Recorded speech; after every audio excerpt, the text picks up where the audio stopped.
You're born in complete darkness, buried deep beneath the earth in a cramped tunnel that smells of damp soil and rot. The walls press in on every side, and the air is thick, heavy, and cold. Your mother curls around you and the others, her body trembling with exhaustion. She hasn't eaten properly in days, scraping through dirt and stone just to carve out this fragile chamber where you now lie. Above you, the forest is alive with dangers you can't yet imagine, but down here, in this hole, the silence is almost worse. You don't see any of it. You can't. You're blind, deaf, and helpless, your only instinct a desperate crawl toward warmth and milk. You fight for a place against your siblings, pressing and shoving with tiny, shaking limbs, already competing even though you've just arrived. You're weak, small, and fragile, and though you don't know it yet, you're at the very bottom of a merciless food chain. Survival won't come easy. Your family is not what you might think. At the top is your father, the dominant one, who prowls the forest above. His job is to defend the burrow, to keep predators away, to hunt, and to ensure order among those who follow him. Your mother, the one who dug this chamber, holds equal weight. She guards the den, tends to the newborns, and keeps the pack together through hunger and fear. Then there are the others, the hunters and watchers, adults that obey the commands of your parents. They bring back food when they can, but they eat only after the leaders have filled themselves. Only then, if there's anything left, will your mother eat, and only if she eats will you have a chance at another day. The pack doesn't run on kindness or love. It runs on survival. Everyone has a role, and yours is simple: stay alive without slowing anyone down. No one is going to carry you if you fall behind. No one is going to save you if you slip.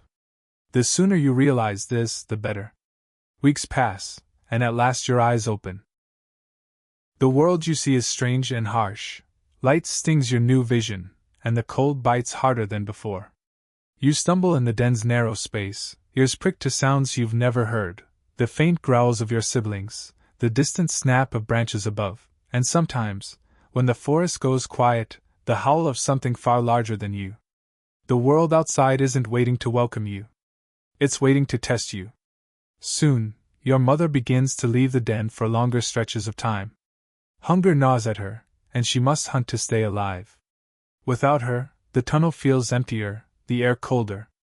The others sometimes peer down at you, but they never linger. You're not their concern. To them, you're replaceable. If you vanish tomorrow, the pack moves on. When the day comes that you're dragged from the tunnel into the open air, the shock nearly crushes you.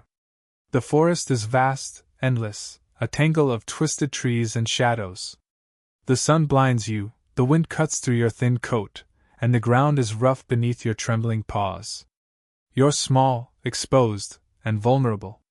Predators stalk these woods, silent lynxes, prowling bears, and rival packs with teeth sharper than knives. Each step outside is a gamble. You learn quickly that food is scarce. The hunters return with scraps, bones picked nearly clean, or sometimes nothing at all. Hunger becomes your closest companion. Your stomach twists and burns, and you fight your siblings over every shred that falls your way. They're stronger, quicker, and more ruthless, and more than once you're shoved aside, left with nothing but the taste of dirt. Your cries don't matter. No one is listening. The rules of the pack are unspoken but unbreakable. The alphas eat first. Then the others. Then, if there's anything left at all, it trickles down to your mother, and only after that to you. More often than not, there is nothing left.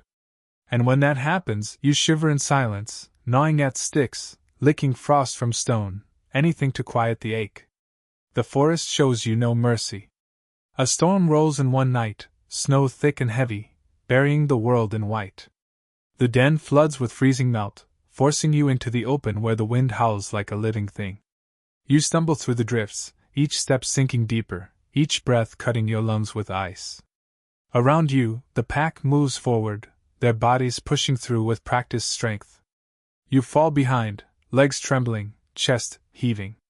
No one slows for you. No one looks back. If you collapse here, you'll vanish beneath the snow and be forgotten by morning. Predators stalk closer. You can sense them even when you can't see them, eyes watching from the tree-line, breaths clouding in the dark. The pack stays together, snarling, baring teeth, moving like a wall of fur and muscle. You stay pressed at the rear, the weakest link, knowing full well that if an attack comes, it will come for you first. And if it does, no one will risk themselves to save you. That is the truth of your place. Days blur into nights, and nights into endless cold. Hunger never fades. Fear never leaves. Each morning you wake, it feels like a miracle that you're still breathing, still moving. But the truth lingers, heavy and cruel. You are not guaranteed tomorrow. You're not even guaranteed the next hour. Out here, sympathy doesn't exist. The forest does not care about your struggle. The pack does not care about your weakness. The only thing that matters is whether you can keep up. One evening, as the sun bleeds out behind the trees, your father raises his head and howls. The sound chills your bones, a cry that carries across the frozen forest. It is both a warning and a challenge. Another voice answers, distant but closing in, another pack, hungry, desperate, and willing to kill for survival. Tension ripples through your family, every body stiff, every ear pricked. You huddle low, heart pounding, knowing that if battle comes, your fate may be sealed before it even begins. You're young. You're weak.